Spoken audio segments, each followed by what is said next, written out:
as employers have to be mindful of.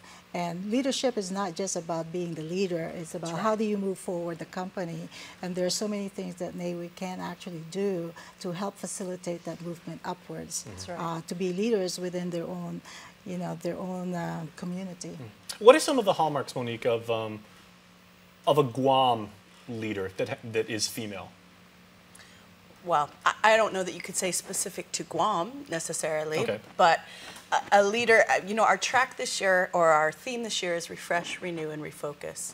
And Grace already touched on that. We were talking about renewing, so we're talking about refreshing what we know about our compliance and what we have to do. That could be for departments, that could be for HR, I'm insurance, and that could be for the requirements there. We've got guests that are speaking on tax benefits and the tax changes in the laws, all things that matter to, from small business owners to people who are in charge of their departments. Then we have Renew, which we really consider to be like best practices, the best practice in your industry. So of course there's construction involved in this. I mean we are a construction organization, vendors that support construction and contractors. So we're focusing on workman's compensation and what you need to do, best practices and how to deal with your employees, how employers can benefit from actually giving their employees benefits, to SWOT analysis for your department or your team. And then we've even got the last track, if you will, for education is refinement. I love doing SWOT analyses. Right? I love just putting the charts together. And so we just have such a huge panel of fantastic experts in their field that are coming together for this day-and-a-half conference to provide hour-long sessions. We're doing concurrent breakout sessions like we did last year. But something that Grace brought in, and I love, is she suggested that we do panels this year. So she'll be moderating one panel on employee diversity. Very nice. Yeah, we've got Peggy Denny doing one on the dollars and cents of sustainability on we Guam. love Peggy. Of course we love Who Peggy. doesn't? Peggy's our incoming president, if you know really? Peggy. Oh, very nice. Yes, so... I did not know that. Yeah, so Congratulations, she'll be Peggy. opening us as a moderator in one, and she'll be closing us at the end of the conference, just to give a little purview of what her goals for NAWIC are for next year. So we're very excited. I'm actually curious now, because the focus of your organization, as you said, is naturally construction.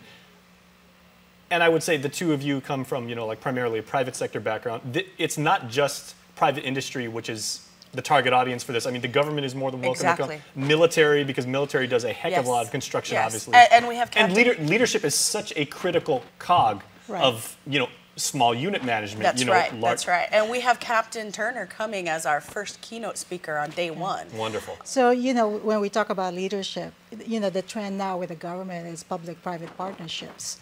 And so we actually have government officials coming in and talk about their needs as well. So we can be our government can be a lot more efficient with public-private partnership. The government doesn't have to run by itself. We all need to participate. So. And what precisely is the title of the panel that you'll be moderating once again? Public-private partnership. Okay. That's simple. It's actually diversity. Yeah, it's diversity. Yeah, so that brings to light something, because last year there was so much progress made in society in terms of diversity, inclusion, female empowerment, and everything like that. And now we're at a point when we can say, okay, well, we realize the importance of that, the significance, and how much it means to be a integrated company. Right. That's right. Integrated organization, not just private sector. Right. So, how do you actually take those lessons and move forward? Well, I'll just give you an example. This is why I was late coming to see you here.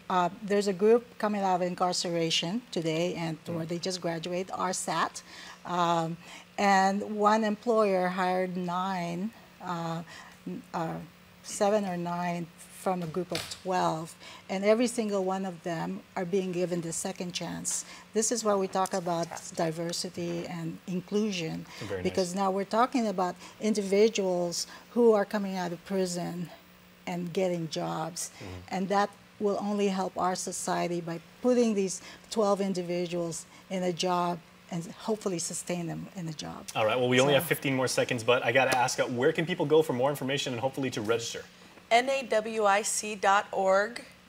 nawicguam.org, nawicguam.org, and then you go to the bottom and you can click on the link to the conference. All right, August so 29 and 30. This is going to be a fantastic conference. We will be there as well because we can't wait to hear those panels and partake of some of the information that you'll pass along. So thank you both. Thank you. All right, please.